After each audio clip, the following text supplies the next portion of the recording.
Hello, everybody out there in radio land. Y'all are listening to Media Cyphers only on 89.1 WIDR or online at widerfm.org.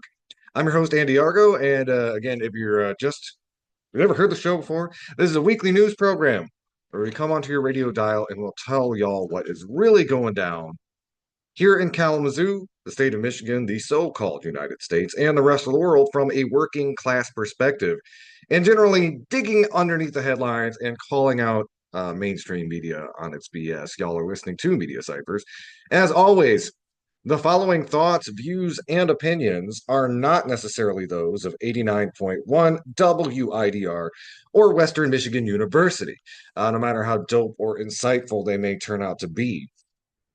Well, we've got some meaty issues to talk about on the show. We're going to be spending some time talking about policing. We've got some big stories. Of course, many of you may have heard the Patrick Lyoya case up in Grand Rapids has ended in a mistrial. We're going to be doing some coverage on that. Also, talking a little bit about what happened with Rodney Hinton. That's another story, a national story you may have heard about in the news this last week. And of course, we're going to be talking about, excuse me, some of the other big national, international stories that are going on this week as well. Did want to start today by talking about or actually, well, we're not even gonna, we're going to quote at length. Actually, we're just going to quote the words of Mahmoud Kahlil. Now, if you are unaware with Mahmoud's case, again, he was a coordinator for the anti-genocide protests at Columbia University. Earlier this year, he was kidnapped by ICE. He has a pregnant wife who actually just recently gave birth. And The Guardian picked up a statement from Mahmoud that he made from ICE detention on the situation, which again, we're going to go ahead and just read from this entirety. It was published Sunday, May 11th. And these are the words of Mahmoud Kahlil. Headline is, "To my newborn son, I am absent, not out of apathy, but conviction."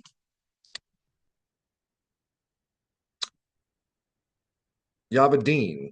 And just a quick um, uh, aside, Yaba is an affectionate term meaning dad in Arabic. In Palestinian Arabic, Yaba is often used self-referentially to center the father-son bond in the greeting itself.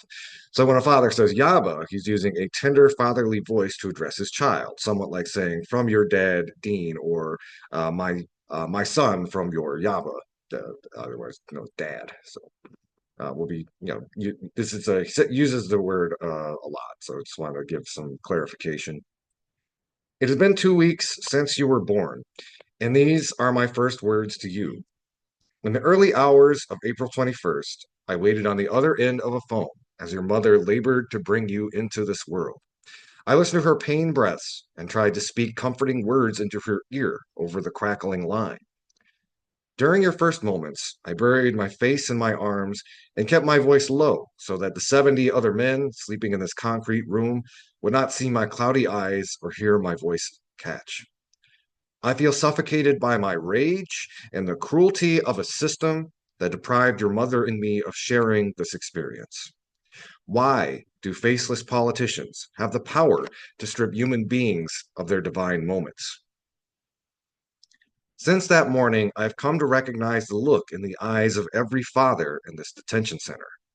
I sit here contemplating the immensity of your birth and wonder how many more firsts will be sacrificed to the whims of the U.S. government, which denied me even the chance of furlough to attend your birth. How is it that the same politicians who preach family values are the ones tearing families apart? Dean, my heart aches that I could not hold you in my arms and hear your first cry, that I could not unfurl your clenched fists or change your first diaper.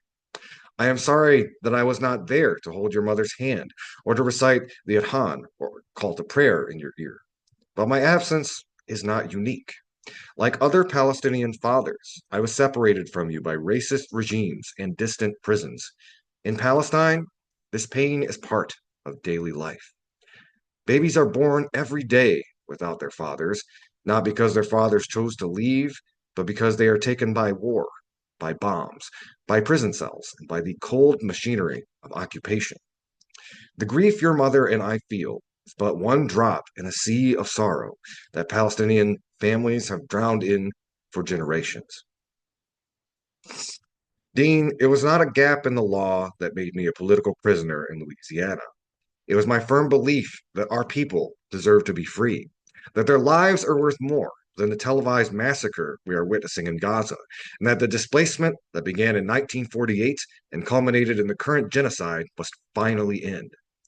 This mere belief is what made the state scramble to detain me. No matter where I am when you read this, whether I'm in this country or another, I want to impress upon you one lesson. The struggle for Palestinian liberation is not a burden. It is a duty and an honor we carry with pride. So at every turning point in my life, you will find me choosing Palestine. Palestine over ease, Palestine over comfort, Palestine over self. This struggle is sweeter than a life without dignity. The tyrants want us to submit, to obey, to be perfect victims. But we are free, and we will remain free. I hope you feel this as deeply as I do. Dean, as a Palestinian refugee, I inherited a kind of exile that followed me to every border, every airport, every form. Borders mean something to me that they may not mean to you. Each crossing required me to prove my docility, my identity, and my very right to exist. You were born an American citizen. You may never feel that weight. You may never have to translate your humanity through paperwork, countless visa applications, and interview appointments. I hope you use this not to separate yourself from others, but to uplift those who live under the same circumstances that once constrained me. But I won't pretend the citizenship protects you, not completely, not when you have my name, not when those in power still see our people as threats. One day, you might ask why people are punished for standing up for Palestine, why truth and compassion feel dangerous to power. These are hard questions, but I hope our story shows you this. The world needs more courage, not less. It needs people who choose justice over convenience. It is nothing but the dehumanization and racist disregard for Palestinians that renders their lives forgettable and that dares describe Palestinian fathers who love their sons as terrorists. Perhaps that is why the world so quickly forgot the killing of 4-month-old Ayman Hijo in Gaza in 2001. Why did Abu Artam's beloved son, Abdullah, die hungry for bread? Who recalls the children lost in the Flower Massacre? Where is the justice for the fathers in the West Bank who carefully dress their sons for prison? Why does liberty not visit the bodies of Palestinian children whose limbs are missing, whose ribs are exposed under thin skin, and who are born lovingly only to die under an Israeli bomb?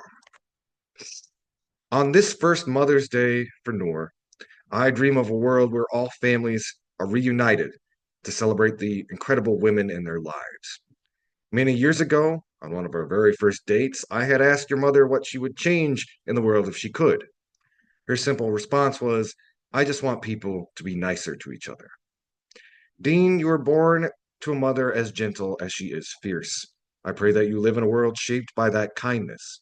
I hope with all my heart that you will not witness the oppression that I've known. I hope that you will never need to chant for Palestine because it has long been free with dignity and prosperity for all. Should that day come, know that it was ushered in through the courage of those who came before you. I'm certain that in the new world, you and I will visit Tiberias together, drink from the river, and marvel at the sea. There, in a free and just Palestine, you will see the fruits of our struggle. Dean, my love for you is deeper than anything I have ever known. Loving you is not separate from the struggle for liberation. It is liberation itself.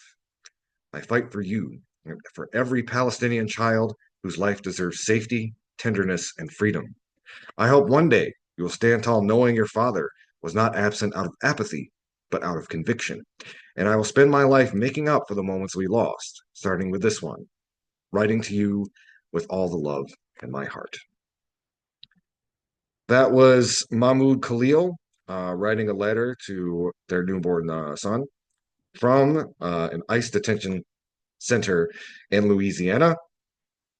I know that made me choke up a little bit just reading it, and yeah, powerful and personal, and um, I don't know. I think that letter is going to have a similar sort of historical provenance that we often ascribe to, say Martin Luther King Jr.'s letter from Birmingham jail. And yeah, it's kind of a separate thought. I recently just got done reading the book One Day Everyone Will Have Always Been Against Us.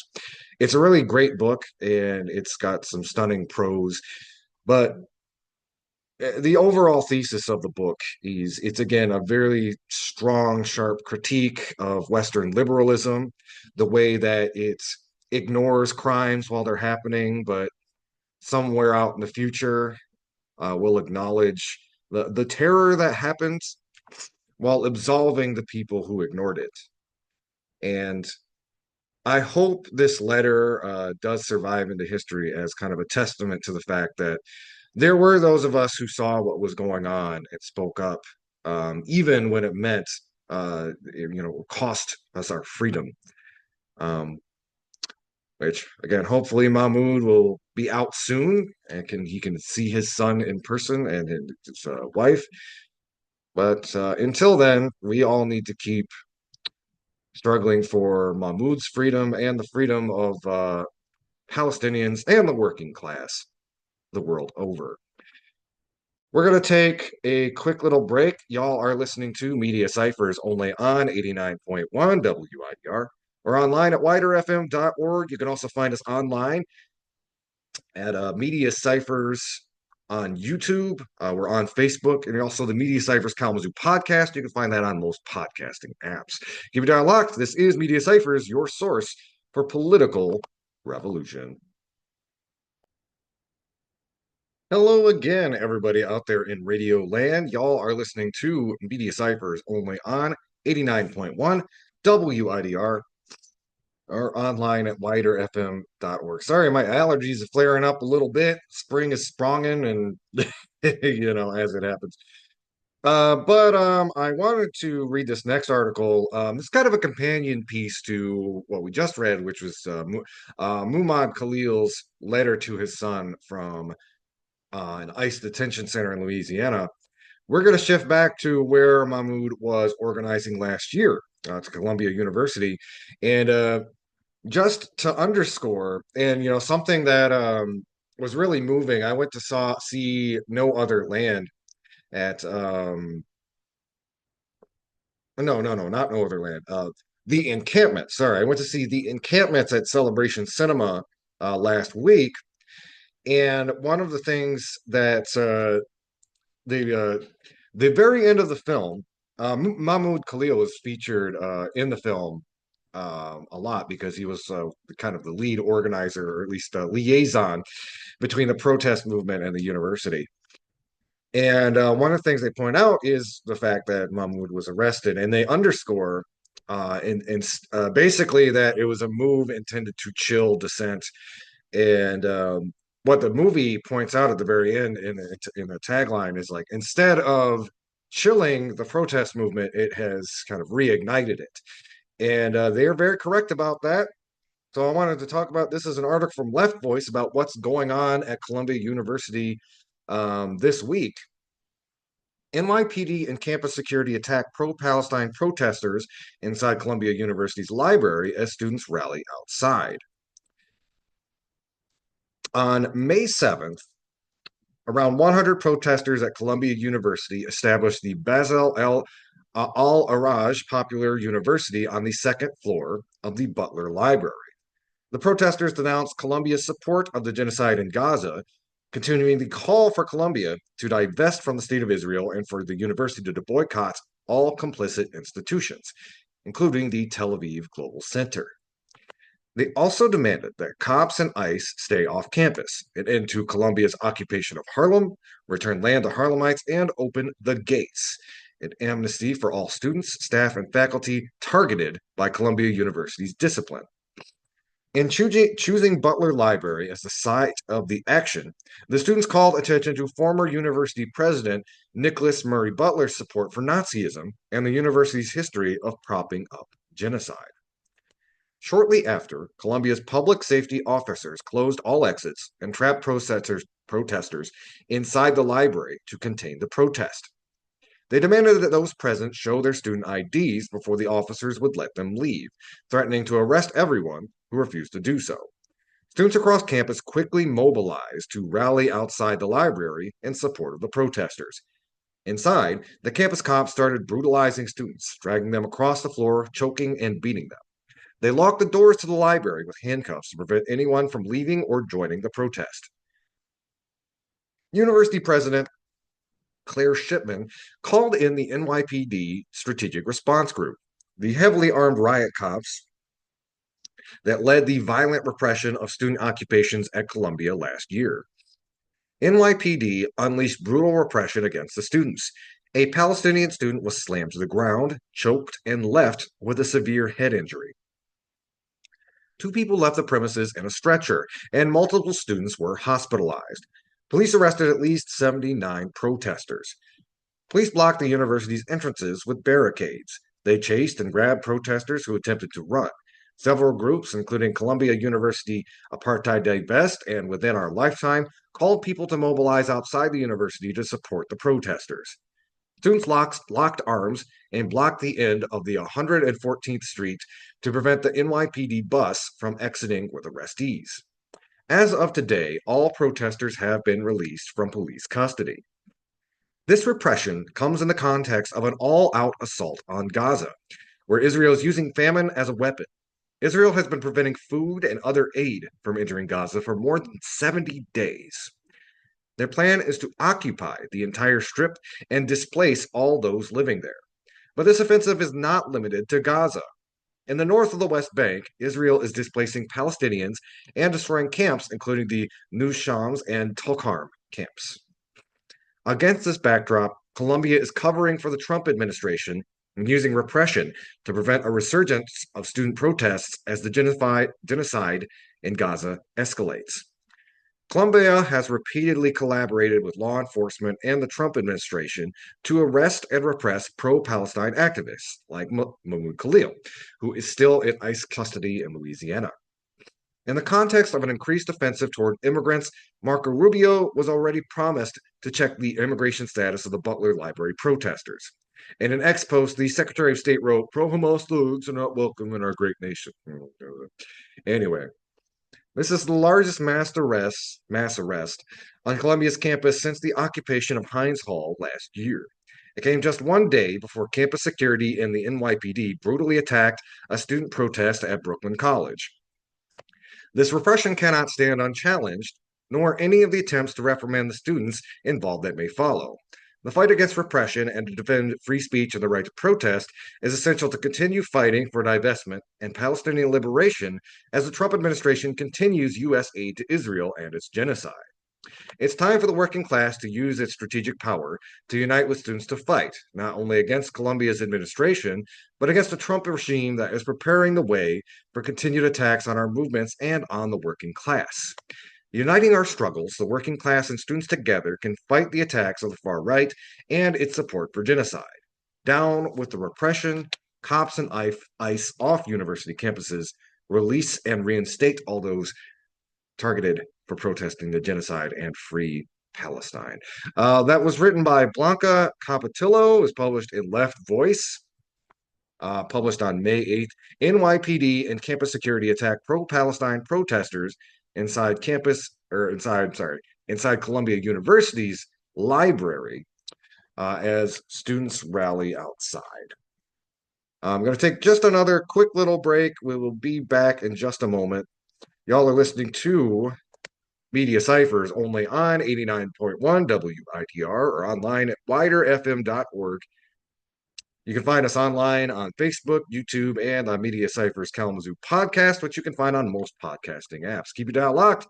This is Media Cyphers, your source for political revolution.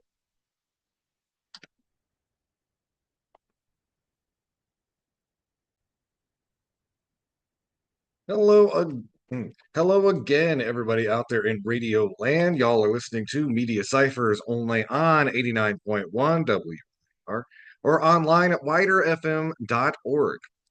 Going to pivot now to a national story. And I think this is a good take on a story that just happened out of New Jersey. You probably heard about it. The mayor of New Jersey was arrested out of an ICE detention center. And I also want to cite, you also check out the article, or not, the interview they did with Ras Baraka on Democracy Now. You get, again, his firsthand report of that state sanctioned thuggery. But I wanted to read kind of an analysis of it from Left Voice as well.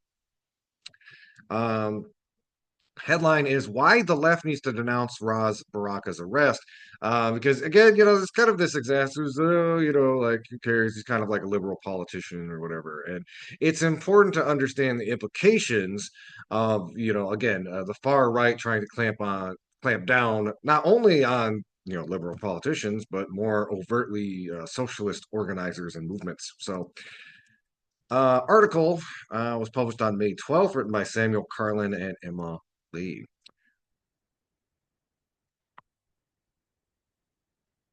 On Friday, we published an article on Newark Mayor Ras Baraka's gubernatorial campaign that speaks about the political phenomenon his campaign represents.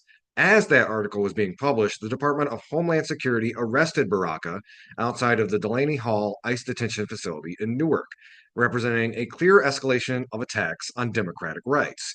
Designed to hold up to 1,000 migrants, the Newark ICE facility is expected to be a key site in President Trump's immigration agenda. The nature of Baraka's arrest is alarming and follows the trend of Trump's ability to strengthen the repressive apparatus of the state. In the process of arresting Baraka, masked federal officials also assaulted several members of Congress. This is a clear and dangerous escalation in the Trump administration's war on immigrants and the movement against ICE. Hundreds quickly gathered in Newark, demanding and eventually securing the mayor's release. Baraka's arrest comes as activists in New Jersey are fighting the expansion of ICE detention in the state, including Delaney Hall and a potential new center at Union County Jail. Activists are also fighting to close the notorious Elizabeth Detention Center and to protect a statewide ban on privately run ICE detention facilities. For years, New Jersey has been the site of a dynamic fight against ICE. It is no wonder the Trump administration is trying to attack the movement. The arrest of Baraka shows just how far the right will go to pursue its war on immigrants. Socialists, activists, unions, and the left more broadly should condemn his arrest, which represents another one of Trump's authoritarian attacks on democratic rights and the movements that resist his reactionary program. As revolutionary socialists, we must do this while maintaining a class-independent position that recognizes that as a mass movement, and not the election campaign of any candidate, is the way we defeat Trump. While the attack on Baraka must be fiercely opposed as part of the fight against the far right, there is a risk that the dynamic immigrant rights movement may tie itself to Baraka's campaign for governor. This would be a mistake, as the Democratic Party has shown itself to be the graveyard of social movements time and again. In fact, it was the Biden administration that attacked New Jersey's state ban on ICE detention, setting the stage for the buildup activists are fighting today. Baraka is telling activists to rely on the Democratic Party and the courts to challenge ICE. The danger of channeling our efforts to Baraka's campaign is that it takes away the power of the movement that Baraka himself is responding to and trying to win votes from. Baraka was detained for several hours after refusing orders to leave the premises. Video shows he was taken into custody outside the gates in a public area with many protesters and press. His arrest, carried out by masked federal agents in military fatigues, should sound the alarm for all who care about civil liberties and immigrant rights. If a Democratic mayor can be arrested like that, imagine what this means for regular people. That is why we have to oppose his arrest and any charges the Trump administration may bring. Alongside this, we must raise the right or raised the need to mobilize to shut down Delaney Hall, abolish ICE, and secure civil rights for all immigrants, regardless of their status. The movement needs to have faith in its own collective power to close Delaney Hall and beat back all attacks from the far right. This means maintaining a revolutionary perspective in the anti ICE movement, which sees capitalists and their parties not as allies, but as opposition to winning our demands. The anti ICE movement in New Jersey can win by putting forward our own collective power as workers, immigrants, and communities united in our fight against ICE and the capitalist system that relies on xenophobia and state violence. That was an article from Left Voice. Headline is Why the Left Needs to Denounce Ras Baraka's Arrest. It's written by Samuel Carlin and Emma Lee, published on May 12th. And a similar line of news, and I'm not going to go too in depth to this on this because anybody who's in our orbit has probably at least heard of Hasan Piker. Maybe you watch his program, maybe you don't, but he is probably well, he is. He has one of the largest platforms in the United States from like kind of a progressive left, democratic socialist perspective. And some of you may have heard he was recently detained at the border. I think he's flying back from France, and they essentially asked him a bunch of questions that were political in nature, like "Do you support Hamas?" and things like that. Which obviously, again, Hassan is a U.S. citizen at this point.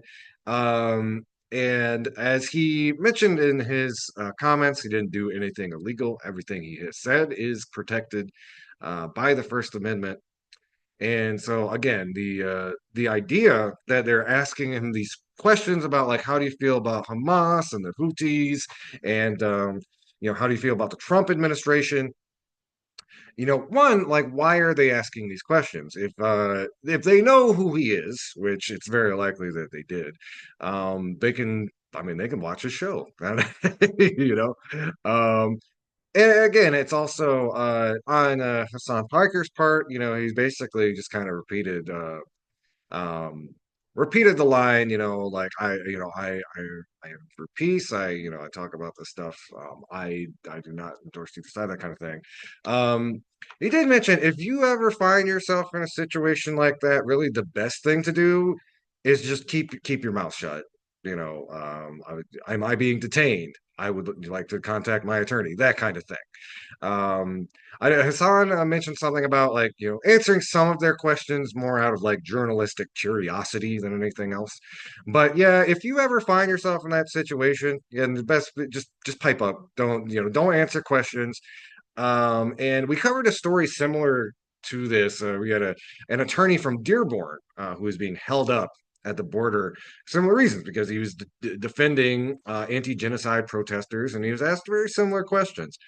Um, it's important to understand that basically we're in this in between zone where we haven't quite gotten to the point of fascism yet, where people are being directly arrested for their speech. I mean, they are doing that to people without U.S. citizenship. Mahmoud Kahlil comes to mind.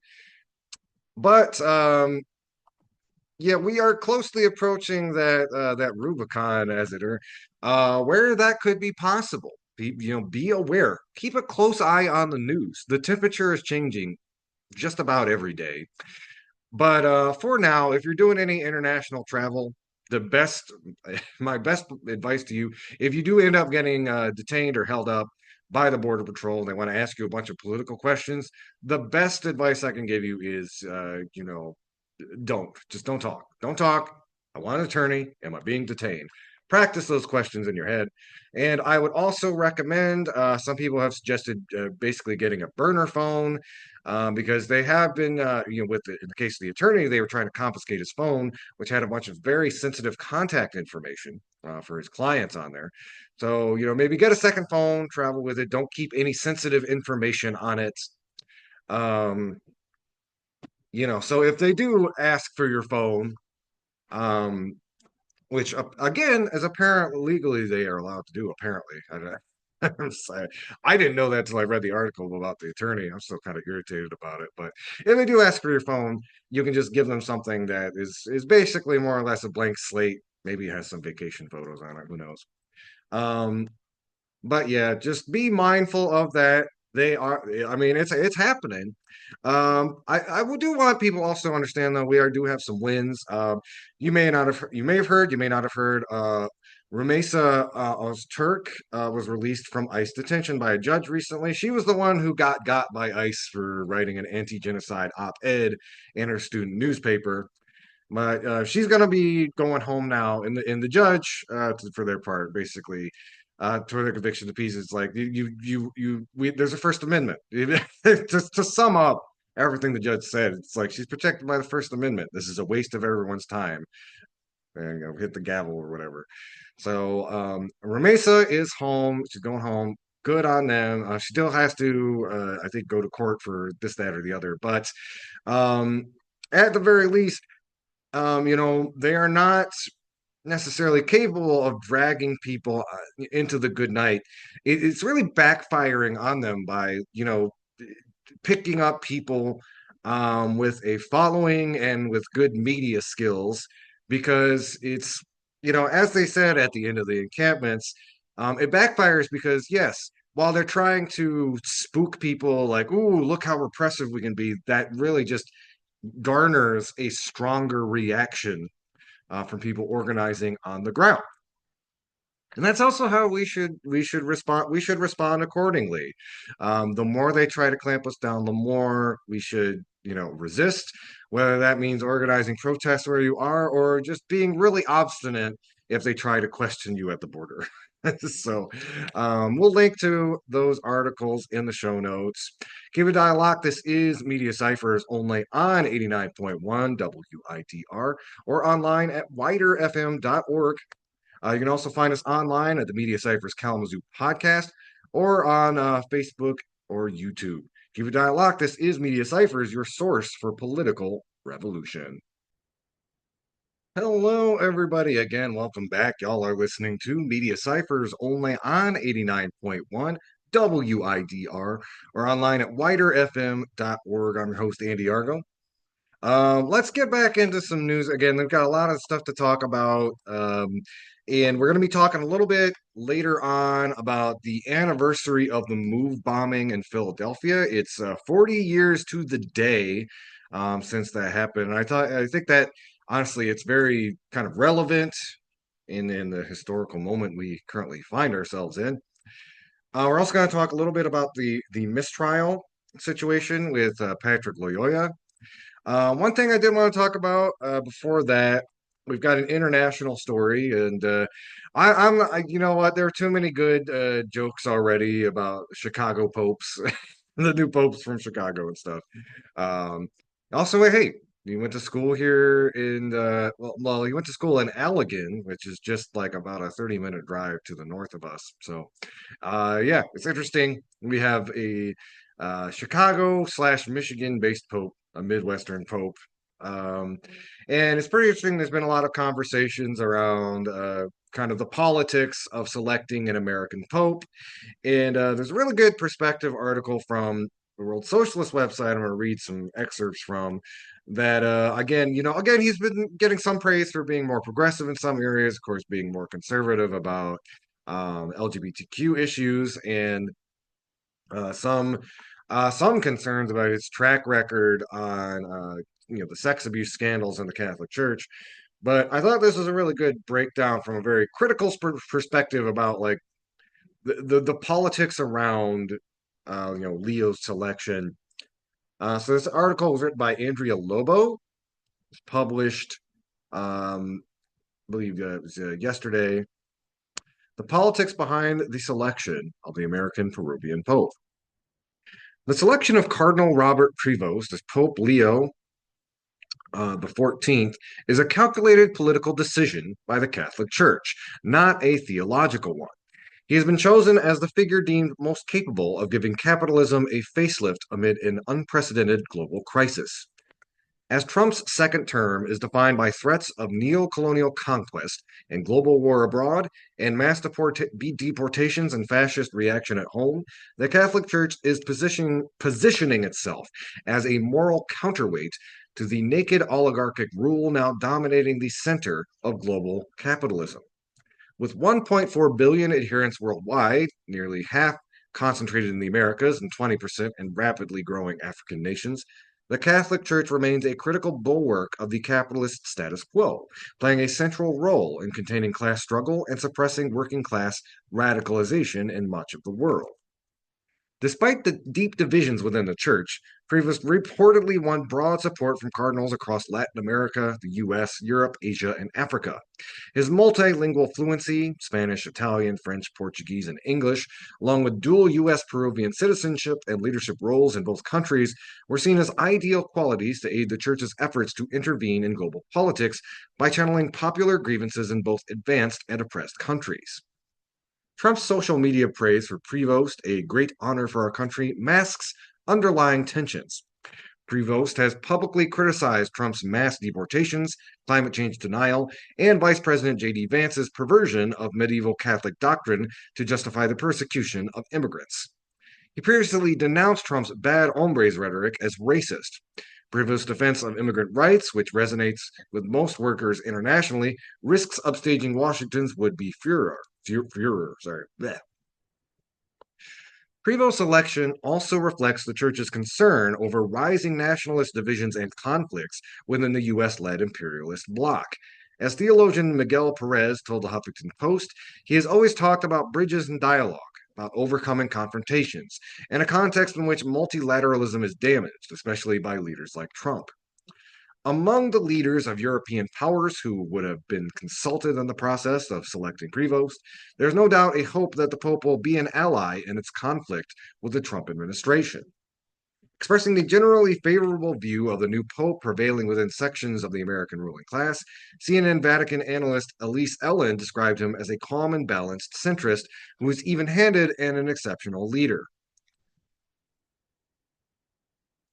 Another political consideration behind Prevost's selection is an effort to somehow to contain growing social anger among broad masses of the population throughout the world.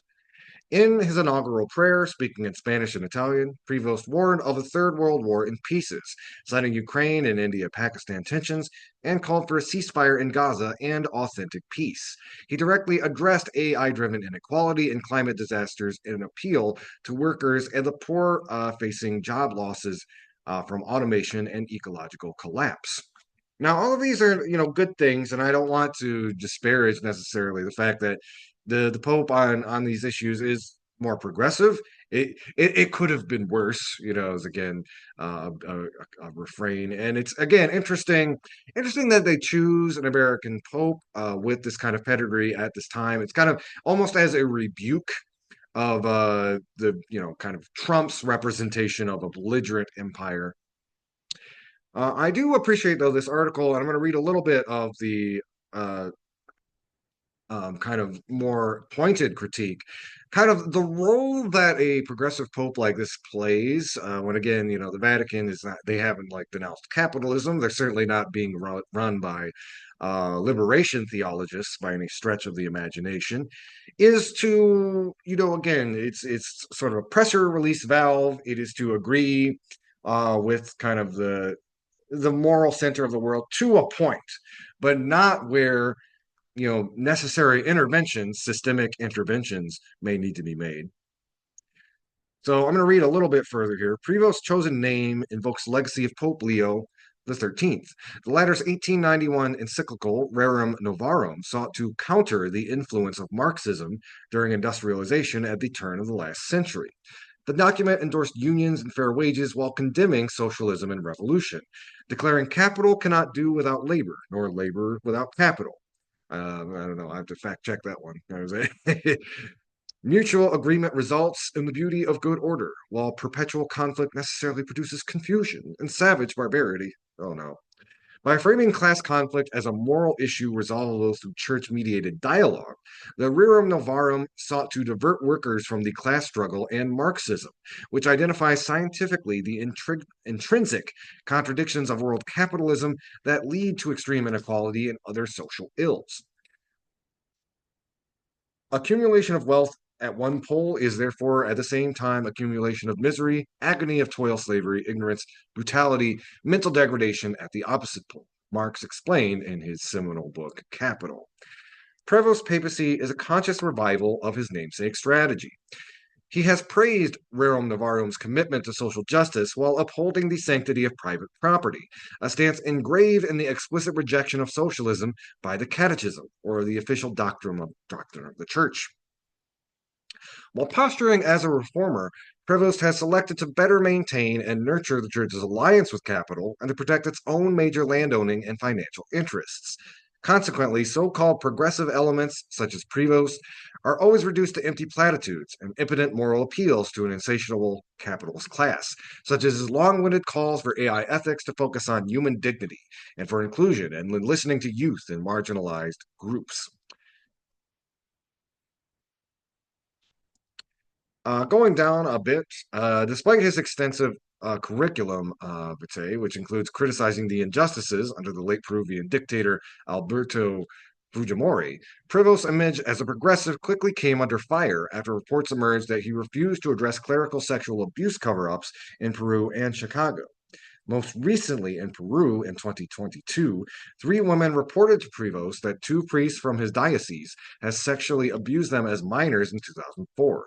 The women claimed Prevost failed to conduct a thorough investigation, did not inform civil authorities adequately, and did not impose restrictions on the accused priests.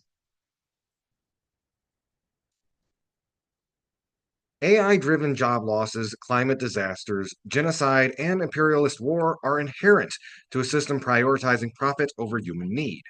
Prevost's pacifist appeals and moral denunciations of inequality and fascist reaction are aimed at covering up the deep roots of these social issues in capitalism. So again, if you want to read that full article, we will link to that in the show notes. And I just as kind of a wrap up my thoughts on the new Pope. Um, I think this article brings up a really important point, which, yes, the Pope is maybe like progressive on certain things. And, again, it could have been worse. We could have gotten a very conservative reactionary Pope. But what is the role of the Pope in making these denunciations without, again, calling for, a new system by poo-pooing the ideas that we need to overthrow capitalism, that we need a revolution. And it is to keep people, or at least like his Catholic adherents, a little bit more tame, a little bit, again, putting the future of the world, quote unquote, in God's hands. And by kind of tampering down, like excluding those kind of systemic critiques, it does lean into this like liberal idea that the problems that we face are based just on some bad actors who are doing bad things in the world, when it is the amoral system of global capitalism that is at the root of our problems. So you know what? I have to say the Catholic Church is like, okay, that's all fine and good. You didn't pick like a Trumpian pope or whatever. But what we really needed right now was a liberation theology pope. And while again, there's a lot of history looking at how, the Catholic Church looked the other way, when the Nazis rose to power in the 30s, how much different is going to be when, maybe the Pope, the current Catholic Church, will speak out against the rising fascist tide around the world.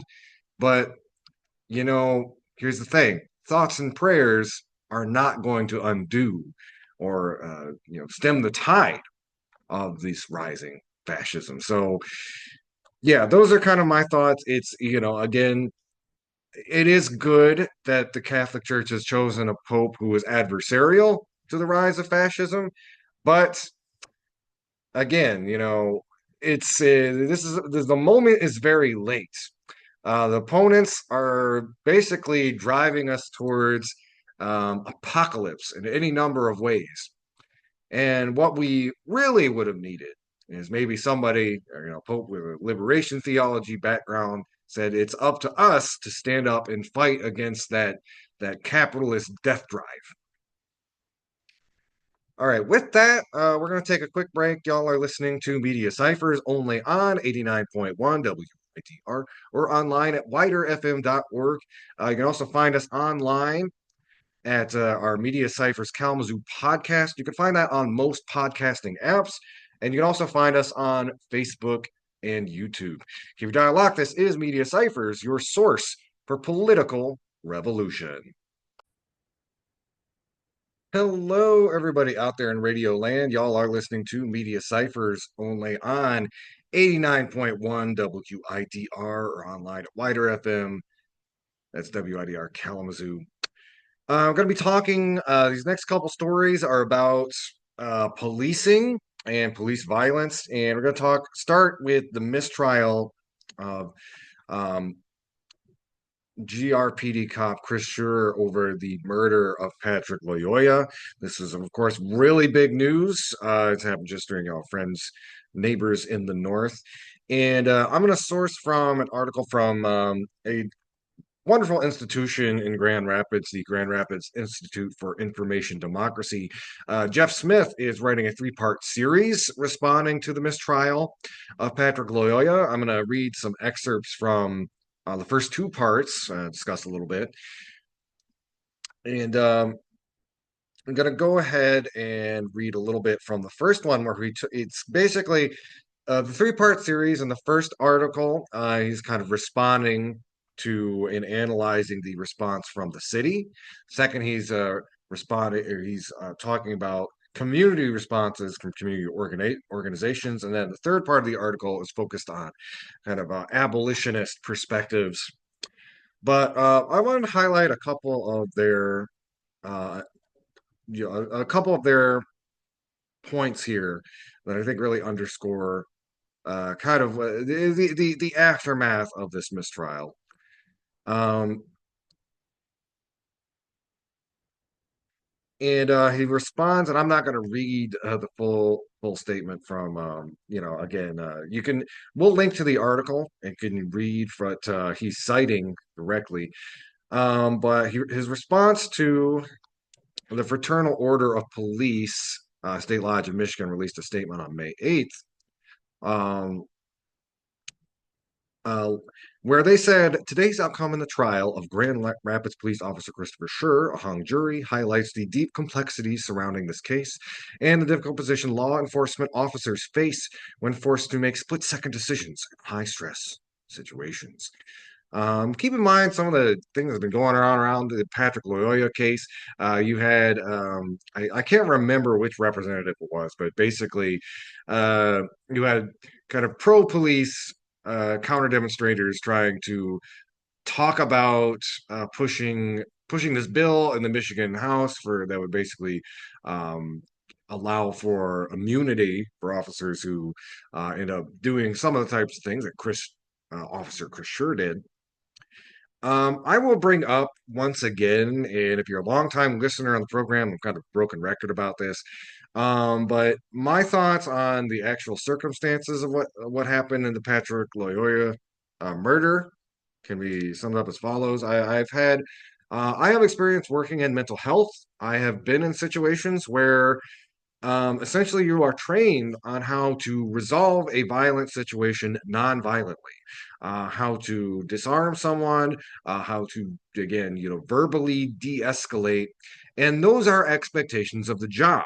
If I were to react to an individual having an episode in the way that these police officers did, I would be fired or in jail. So that's something I always go back to is, I'm sure I wasn't getting paid as much as a GRPD police officer, but those are the expectations of my job.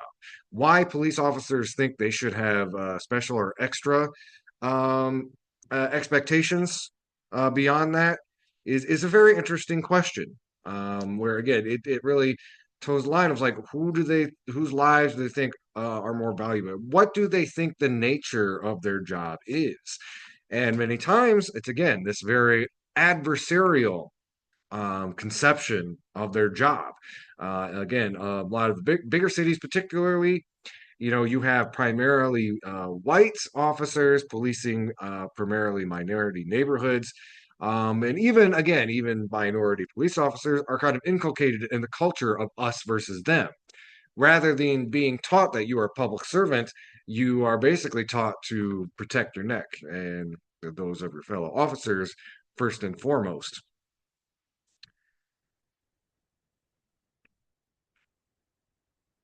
And as Jeff Smith lays out in his article, his response. The statement is exactly what you expect from the Fraternal Order of Police, siding with one of their own, never mentioning Patrick Lyoya, and babbling on about how stressful it is to be a cop. However, maybe the most insulting message that was released in recent days came from the city of Grand Rapids on May 8th. And it um, one of the couple of things that Jeff Smith points out. The city mentioned the pain of the Loyola family, as Jeff astutely responds.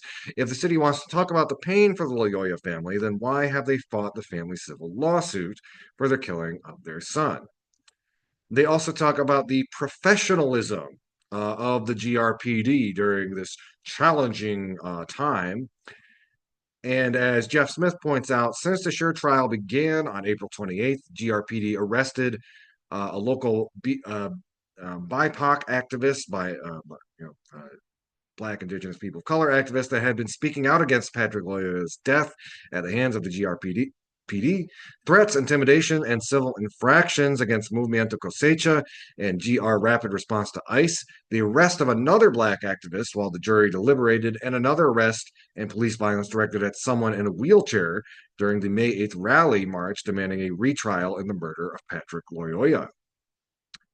And he also points out, the word from the city was particularly talking about like we need to respond to this peacefully, and Jeff Smith does a really great job of reading between the lines.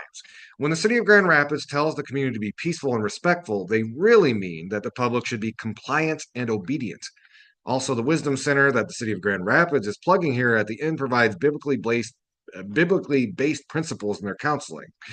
Again, kind of ties back into some of the conservative nature of Grand Rapids and its municipal politics. The second part focuses largely on the response of community groups in Grand Rapids. I'm going to read just a couple of them. The ACLU of Michigan responded with this statement. Despite devoting considerable time and energy to the effort to reach a verdict in the killing of Patrick Lyoya by former Grand Rapids police officer Christopher Scher, the jury was unable to do so. The mistrial leaves continued pain and uncertainty in our community. But what the mistrial does not change is the fact that the death of Mr. Lyoya, a beloved son, brother, and father of two, who came to this country in search of a better life, was both preventable and predictable. True accountability means a commitment by the city of Grand Rapids and its police department to real and lasting policy reform, a commitment evidenced by no more lives lost. A statement from the Grand Rapids Urban League. This is a grave injustice that Lyoya must now bear, not only today, but for the rest of the Lyoya family must now bear, not only today, but for the rest of their lives. It is a wound that also marks the conscience of every Grand Rapidian who believes in the promise of justice. Until every system, education, health, housing, economic, and criminal justice works for all, our community cannot and will not thrive. The Urban League of West Michigan calls on the Kent County prosecutor to swiftly retry the murder case against former Officer Christopher Scher without delay. Additionally, we invite the City of Grand Rapids Office of Oversight and Public Accountability to an immediate and transparent dialogue with us and the broader community. This conversation should focus on a thorough examination of the training, policies, practices, and procedures currently in place within the Grand Rapids Police Department, particularly in instances where the actions result in a loss of life. Our city's future depends on the courage to confront hard truths and the will to make meaningful changes. Justice delayed is justice denied, not just for one family, but for all of us. And then another statement from the concerned clergy of Grand Rapids. As clergy representing diverse faith communities in Grand Rapids, we stand united in our commitment to truth, justice, and human dignity. The killing of Patrick Lyoya placed our city at a painful crossroads, a moment that demands moral clarity, communal resolve, and transformative action. Patrick Lyoya was a son, a brother, a neighbor, and a child of God. His life was taken by an act of violence at the hands of law enforcement, and the pain of his death reverberates still, especially among our Black and immigrant communities. We acknowledge that the deeper crisis is not solely about one case, but about a system that continues to fail the very people it claims to protect. And Jeff Smith goes on to say that the concerned clergy of Grand Rapids was the only statement they saw which communicates a list of demands. And the demands are as follows. We are not only calling for justice in this case, we are demanding structural transformation. This includes immediate and transparent review of police training and testing practices, especially those related to de escalation, racial bias, and use of force, changes in recruitment and hiring that reflect the racial, cultural, and linguistic diversity of our community, thoughtful and community informed officer placement to foster trust rather than fear, greater investment in non policing solutions to public safety, including mental health responders and violence interrupters, the establishment of ongoing accountable partnerships between police leadership and trusted community representatives, and as faith leaders, want to collaborate with the Office of Oversight and Public Accountability to establish a plan of shared action that addresses these systemic issues, supports community healing, and ensures ongoing institutional accountability, regardless of the outcome of this trial. Jeff Smith closes this article by quoting from one of my favorite books, Alex Vitale, their book, The End of Policing. And that provides an important critique of police reforms, stating, for liberals, police reform is always a question of taking steps to restore the legitimacy of policing.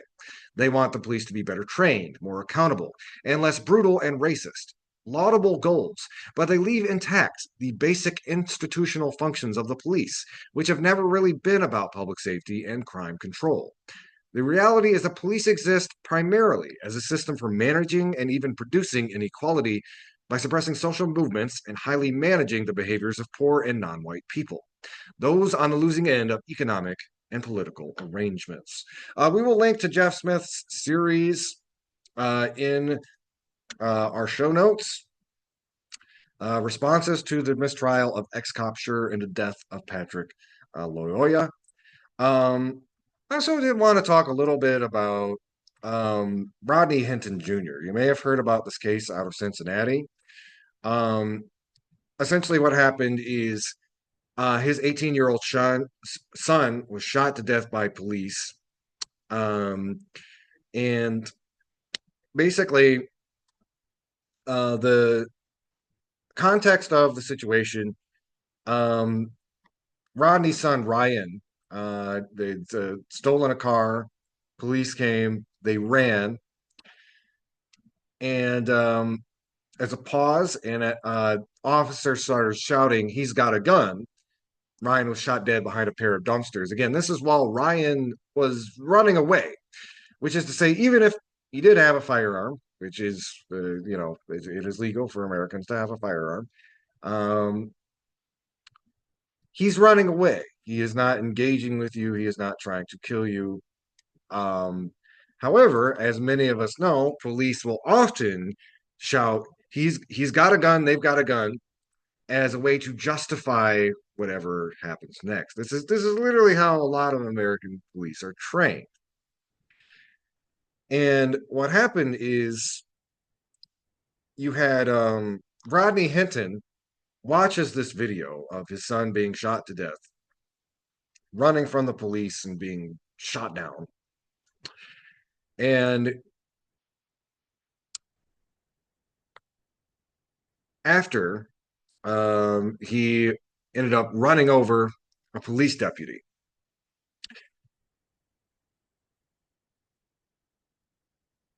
And there's going to be a lot of conversations about this, and there's going to be a lot of back and forth about again, I'm not even tuning into whatever Fox News is saying about it because it's probably really gross. But for this man, he saw his child being shot down in footage. And yeah, it's not right to steal a car. But as I've mentioned, there are nonviolent ways to intervene in a situation like that. And his son was dead, and if you've seen the footage of um Rodney Hinton in the courtroom walking past the line of police with his head up and basically giving them the death glare. And one of the interesting things to me is I've seen some folks online, comparing this to what happened with Luigi Mangione, and somebody somebody's basically the frustrations they have with the system being taken to the level of violence. And I would like my listeners to kind of sit with that. Think about what is your reaction to that? It's really interesting. It's like how different are those two cases? Why are they different? Um, because again, Luigi Mangione was also reacting to a systemic injustice and was reacting to the way again, the capitalist system affected people in his family and himself. And again, it's at the end of the day, we wish that the system would work differently. We don't like to see people die. It would have been nice if that healthcare CEO had a come to Jesus moment and decided not to exploit people's healthcare. It would have been nice if the arresting officers uh, did not shoot that young man and, again, prosecuted the Grand Theft Auto in a non-violent way. But this is the system we live in. I'm going to quote from an article that was sent to me from my colleague Nora. Um, I will link to it in the show notes. Policing in the United States has not been meaningfully changed by reform because it cannot be. The institution is functioning exactly as designed to surveil, control, and kill, especially in Black and poor communities. The results we see aren't a failure, they're the whole point. Over 1,300 people were killed by police in 2024, the deadliest year on record. In 2025, we're already over 400 people. Black Americans are more than 3 times more likely than white Americans to be killed by police, even though they're less likely to be armed. All over the United States and in our largest cities, the police are found to be abusive and corrupt. In Los Angeles, a federal investigation revealed that over a dozen deputies were part of tattooed deputy gangs within the LASD, linked to harassment and unlawful killings. In 2019, the Plainview Project uncovered thousands of racist and violent Facebook posts by active duty and former police officers across the U.S. There was virtually no accountability. In Philadelphia, 72 officers were placed on administrative duty, and at least 13 were slated for termination. However, these officers were reinstated through arbitration, and the city paid over $770,000 in back pay to 3 of them. Despite nationwide calls to defund the police after George Floyd's murder, no major department's budget was meaningfully cut. In New York City, by 2023, the NYPD's operating budget was proposed at $5.49 billion, with additional costs bringing the total to over $11 billion, with including pensions and fringe benefits. This is more than the entire military budget of most countries on the planet. Does this feel like accountability? Anyway, I will link to that article in the show notes. And just so you know, we've got, I think we're going to wrap things up with a historical article here. We're going to be closing the show out a little bit early, around 1:30. But I did want to mention today is the 40th anniversary of the move bombing in Philadelphia. I'm going to read from a article from The Guardian, and then I'll have some of my own personal commentary on it.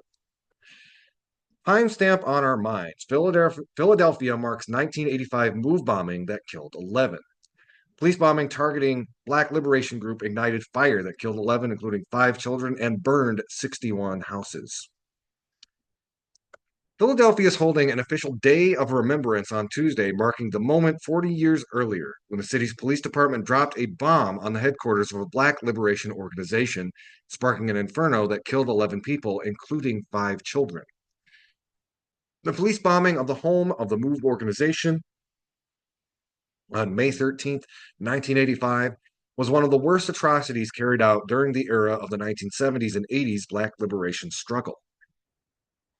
It followed a prolonged siege in which the notoriously brutal Philadelphia police attempted to drive the group out of its premises at 6221 Osage Avenue. Officers pummeled the house with more than 10,000 rounds of ammunition over a 90-minute period, even though children were known to be inside. When that failed to dislodge the MOVE activists, authorities ordered a police helicopter to drop an incendiary bomb made from C4 plastic explosives onto the roof of the house. A fire was ignited and allowed to rage, killing all 11 people and turning to cinder 61 houses in the mainly black neighborhood. About 250 people were left homeless. 5 children aged 7 to 13 died in the inferno. They are named Tree, Netta, Delisha, Lil Phil, and Tomasa. Jamie Gautier, a Philadelphia city council member who represents the area in which the bombing occurred, called the event the darkest day in our city's modern history. A motion called for the 40th anniversary of the bombing to be marked with an official day of remembrance was adopted by the council last week. The story about the move bombing is still being written. It's up to us to decide its ending, Gautier said. If we take the easy way out and let this tragedy fade from memory, we doom ourselves to a future where those who come up repeat the mistakes Philly's leaders made 40 years ago. She added, we must keep the infamy of the move bombing alive and fight for reconciliation and justice so that none of our constituents hear the whistle of a bomb being dropped on their home ever again. Despite the devastation caused by the bombing, no Philadelphia official was ever criminally prosecuted for it. It took 35 years for the city to apologize for the violence it inflicted on its own citizens. On the 35th anniversary of the bombing, Wilson Goode, Philadelphia's first black mayor who approved the attack, expressed his desire for a formal apology in an article in The Guardian, saying, many in the city still feel the pain of that day. I know I will always feel the pain. Today's commemoration of the events that day is scheduled to be held at 6221 Osage Avenue at 5:27 p.m., roughly 4 hours from now, the precise moment the bomb was dropped. Mike Africa Jr., whose uncle and cousin both died in the bombing, has bought the new, now rebuilt house and plans to convert it into a memorial of the bombing. He told The Guardian that the bombing, which occurred when he was 6 years old, was a timestamp on our minds. It never goes away. You think of it every day. It's haunting to know that your family was killed in such a brutal, senseless way. Africa Jr. said that the bombing was a scar that would never heal. The only thing we could do is keep moving forward and try to prevent this from happening again, he said. Again, that article was from The Guardian. Timestamp on our minds, Philadelphia marks 1985 move bombing that killed 11. And I want to just leave on a note that, a lot of doomer talk has been had about, the Trump administration has gotten more and more authoritarian. They're starting to bully activists and commentators. During this news program today, we talked about how they've gone after pundits like Hasan Piker. They've targeted student activists for writing op-eds, etc., etc., etc. And it's worth noting that the kind of state-sanctioned terror that is on our minds has absolutely happened before. The move bombing is not so far removed from the more nightmarish bits of our imagination. The thought that, maybe if we had like a radical left co-op or liberation movement house, I've been in places where we've cracked jokes about when exactly we're going to get attacked or raided by the feds. And the question is not the plausibility. What is the big difference between 1985 and today? Well, they probably use a drone instead of a helicopter to drop the bomb. But I want to mention one other thing too, is the disposability of the working class. Again, 61 houses burned to the ground, 250 were left homeless.